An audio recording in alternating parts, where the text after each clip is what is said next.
네, 여행용 가방에 갇혀 있다가 숨진 아이, 그리고 학대를 견디다 못해 목숨을 걸고 지붕으로 탈출한 아이. 둘 다 9살이었습니다. 전국 곳곳에서 끔찍한 아동학대 사건이 끊이지 않고 있는데요. 경찰이 아동학대 사건의 112 신고 대응을 코드 1으로 상향 조정했습니다. 32년 차 강력계 형사 출신이시죠. 김복준 한국범죄학연구소 연구위원과 자세한 말씀 들어보도록 하겠습니다.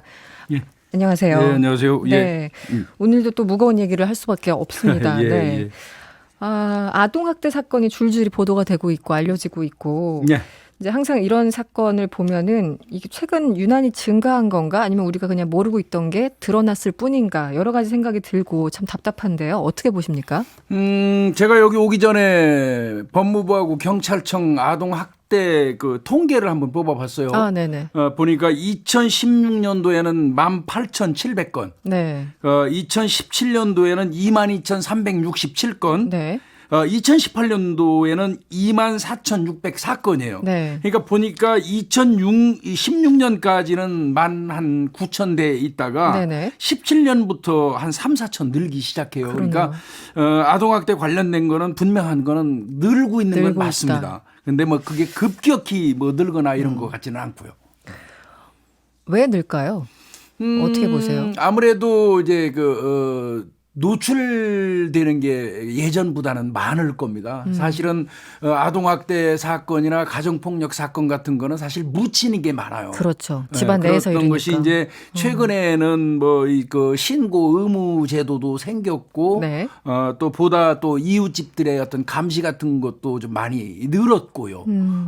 또 사건을 취급하는 그 수사기관의 그 처리 건수도 많이 늘었고 이런 데다가 최근에 급격히 증가하는 이유는 코로나19 때문에 아이들과 부모가 집에서 같이 있는 시간이 네네. 오래 지속됐죠. 그렇죠. 그 안에서 스트레스가 좀 쌓였고요. 더더군다나 아이들이 요즘에 학교를 뭐 등교는 못 했지만 갔으니까 자주. 예, 뭐 네네네. 순차적으로 가지 않습니까? 그런 부분이 작용하는 것 같습니다.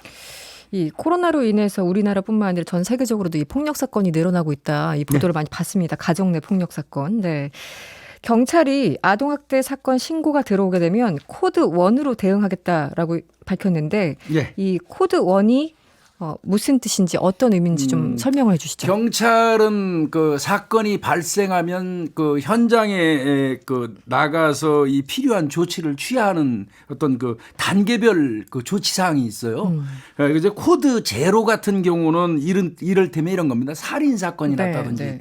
납치 사건이 나가서 이거는 굉장히 긴급한 경우예요. 그런 경우에 이제 긴급 중요 사건으로 이제 그 처리해서 네. 코드 제로가 발령되는 거고요. 네. 코드 제로가 만약에 발령이 되면 모든 경찰 기능이 전부 다 그쪽으로 다 출동을 해요. 네. 근데 이제 아동 학대 사건은 기존에는 코드 3였어요. 3이었었거든요. 네. 근데 이제 이번에 그 뭐 민감용청장이 코드 1으로 이제 이렇게 조치를 취했는데 코드 1은 뭐냐면요. 네. 생명 신체에 위험이 임박해 있거나 그다음에 이미 발생한 경우 네. 최단시간 내에 출동한다. 최단시간 내에 출동한다. 이제 이런 얘기인데 네. 제가 그 확인을 해보니까 그 전에는 이제 지역 경찰이 네. 주로 처리를 했었어요. 네. 이제 이 아동 학대 관련된 거는 그런데 이제 이번에 이제 코드 1이 발령되면서 지역 경찰과 여성 청소년과가 동시 출동을 합니다. 그래서 한 기능이 더 늘었다는 부분이죠. 네네. 최단 시간에 갈 수 있도록. 네. 거기에 더해서 이제 가능하다면 아동 보호 전문기관도 같이 동행하는 것을 원칙으로 한다 이렇게 얘기하더라고요. 그래서 이제 강화 조치 일단은 뭐 긍정적인 조치로 봐야 될 것 같고요. 일반적으로 이제 코드 제로, 코드 1, 2, 3 이렇게 쭉 네. 간다고 말씀을 주셨는데 이 코드 1 상황은 뭐 얼마나 자주 발동되는 건가요? 이거는 이제 네. 뭐 이를테면 이런 경우 있죠. 예를 들어 드리는 게 좀 편할 것 같아요. 어떤 지역에서 집단으로 패싸움이 났다. 네. 뭐 이런 경우라면 엄청나게 그 뭐 중요한 그 살인이나 뭐 성범죄에 준하 납치에 준하는 건 네. 아니지만 네네. 그래도 긴급히 그 경찰이 현장에 출동해서 그 제지하고 정리를 해야 되겠죠. 그런 경우에 이제 나가는 게 이런 일반적으로 코드 1이에요. 네네. 그러니까 이제 뭐 인원수를 엄청 많이 나가는 게 아니라 해당 기능이 나가서 조치를 취하는. 네. 그러니까 신속하고 긴급을 요할 때 나가는 게 이제 코드 1 사건인데요. 네. 이게 그렇게 많지는 않아요. 일선에서 근무하면. 네. 근데 이제 코드 1에 준해서 아동학대 출동을 해라. 이거 민감용청장이 그 이야기를 했는데요. 뭐 경찰 내부에서는 너무 이거 무리한 어떤 그 상향 조정 아니냐 이런 말도 없지 않기는 합니다. 그렇군요. 예. 그러니까는 뭐 의지가 없어서라기보다 이 모든 이제 자원이라는 게 한정돼 있기 그렇습니다. 때문에 그렇습니다. 그런 측면에서 예. 말씀을 하시는 거겠죠. 그 가정 폭력 피해를 조사할 때 예. 이 아동 전문 보호기관 이 전문가와 함께 출동한 조치도 이제 마련됐다 말씀하셨는데 예.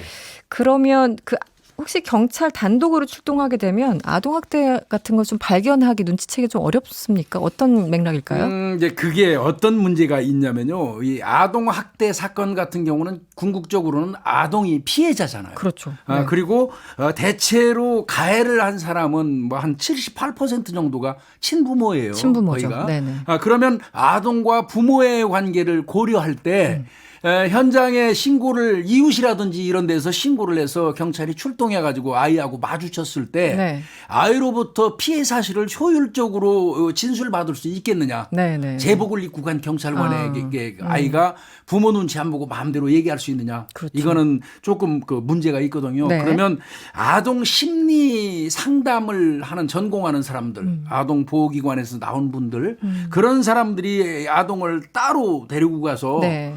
어떤 그들의 전문 기법에 의해서 면담을 하고 상담을 해서 어떤 진술을 이끌어내는 거. 그렇죠. 이런 거는 네네. 아무래도 그들의 전문 영역이거든요.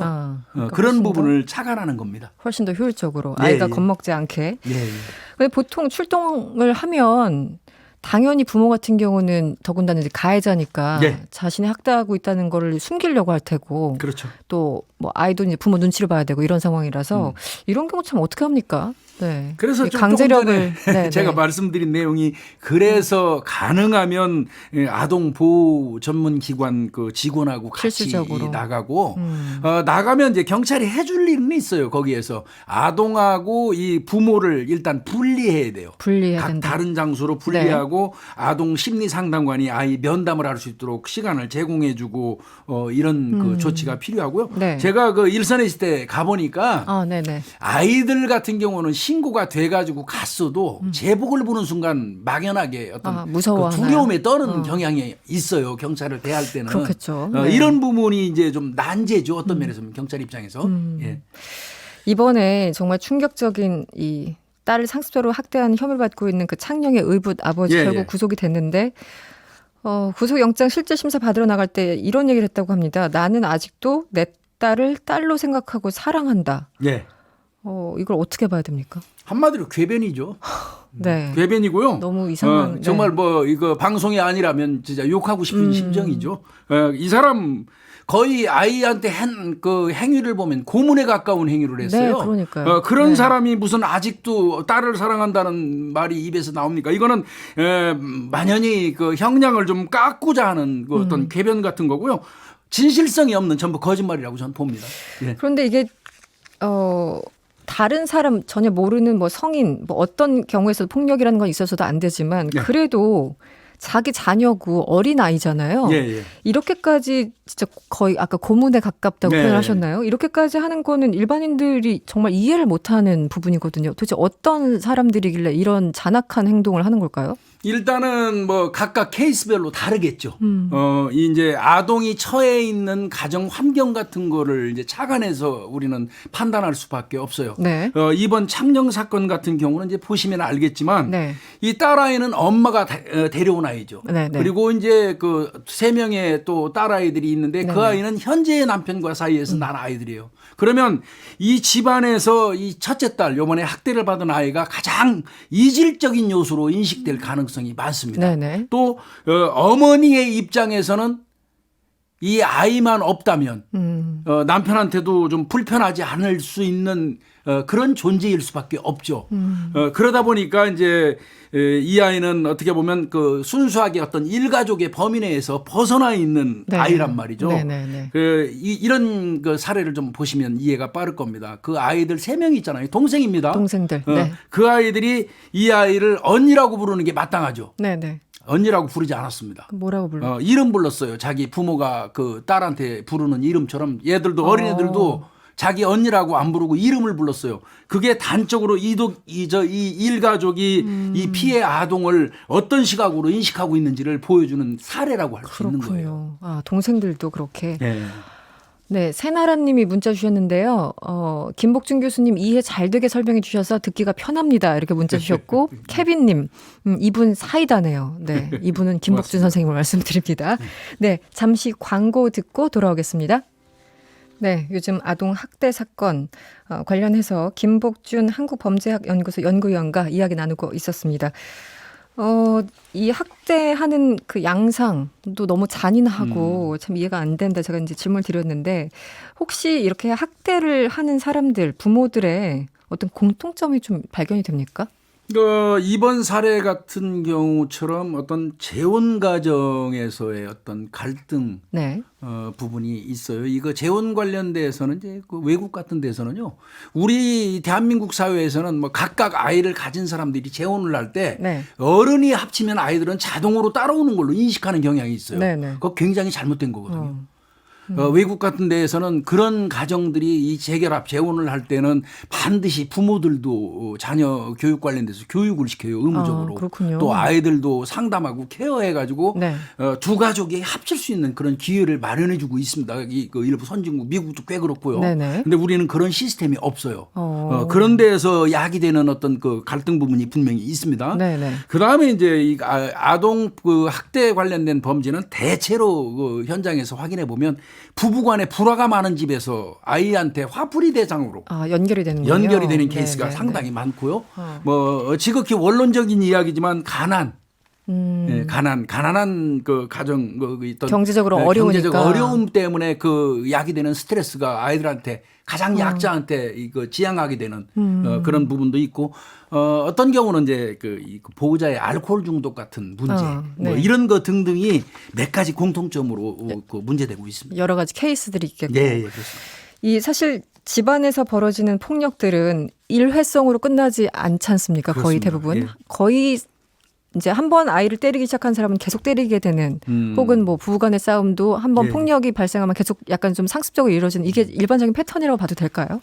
그렇게 볼 수가 있는 겁니다. 뭐 네. 일반적으로 가정폭력이나 아동학대 관련된 범죄는 재범률이 압도적으로 높죠. 재범률. 그렇죠. 재범률이 높은 이유는 이미 이 경찰 기관에 발견이 돼가지고 신고가 됐을 때는 상당 기간 이미 그 행위가 반복됐던 경우가 다 드러나는 경우가 많아요. 네, 네. 그렇다 보니까 이제 이거는 거의 상습으로 보면 되겠고요. 여러 가지 뭐 그 학대 원인을 찾아보면 네. 아까 말씀드린 것처럼 귀찮다는 어떤 인식, 어떤 여러 가지 네네. 요인으로 그래서 그 아이가 미운 존재고 불편한 존재고 이런 게 그 작용하는 거죠. 환경적으로. 그러니까 당연히 상습적으로 학대하게 되고 그게 끝나도 재범은 여전히 또 이어지고. 재범. 네. 그리고 솔직히 얘기해서 처벌이 너무 적어요. 대한민국은. 그렇죠. 예. 굉장히 좀 그 공권력이 소극적으로 대응하는 측면들이 여전히 있습니다. 이 가정사라고 가정사. 문제라고 네. 해서 어떻게 보면 굉장히 무책임한 일인데 네. 폭력은 그냥 폭력일 텐데 이 창녕 아이 같은 경우는 저도 인터뷰하는 거 어디서 방송에서 본 것 같은데 주변 사람들이 그 아이의 존재를 네, 네. 아예 모르고 있었다. 그러니까 아이의 존재도 모르니까 당연히 폭력이 일어난다는 걸 모르고 있었다. 예, 예. 이럴 수도 있나 봅니다. 이 아마, 아이 네. 같은 경우는 제가 보니까요. 네. 이웃이 알 수가 없었을 만한 이유가 몇 가지 있어요. 일단은 네. 최근에 이사했어요. 최근에 이사한 게 최근에 이사했고 이 부모들이 자신들의 학대 사실을 감추기 위해서 병원에 안 데려갔죠. 거기다가 학교 요즘에 안 갔잖아요. 네네. 학교 가면 선생님들이 발견해갖고 신고 의무자예요. 네. 그러니까 이제 그 부분 있었고요. 또 이 아이가 밖에라도 좀 나갈 수 있었어야 되는데 잘 아시다시피 제 입으로 말하기도 불편합니다만 목에다가 쇠사슬 걸어놓고 잠금 장치 네. 해놨었잖아요. 네네. 그럼 아이가 밖에 나가지 않는데 이웃에 그 눈에 띌 일이 별로 없지요. 네. 여러 가지가 이거 작용한 거로 보입니다. 이번 건은. 간단하게 이 전담 보호 관찰관 제도 어떤 걸까요? 예, 이게 아마 이제 법무부에서 7월 달부터 시행을 하겠다고 해요. 네. 아동학대 사건이 있을 때 이제 일반 전담 보호관찰관이 해요. 네네. 그 일반 보호관찰관이 하는 거는 어떤 경우냐면 아이가 아동학대를 당해가지고 각각 격리 조치를 시켰다가 이제 궁극적으로는 다시 제 가정으로 돌아간단 말이죠. 아이가 복귀하는 경우, 네. 그런 경우, 그 다음에 이제 그 가해자인 부모라든지 이런 사람들이 정신적으로 문제가 있는 경우, 이런 경우에 이제 그동안은 일반 그 전담 보호관찰관이 했었어요. 네네. 이거를 특정 분야 사범에 대해서 이해도가 아주 높은 사람들, 네.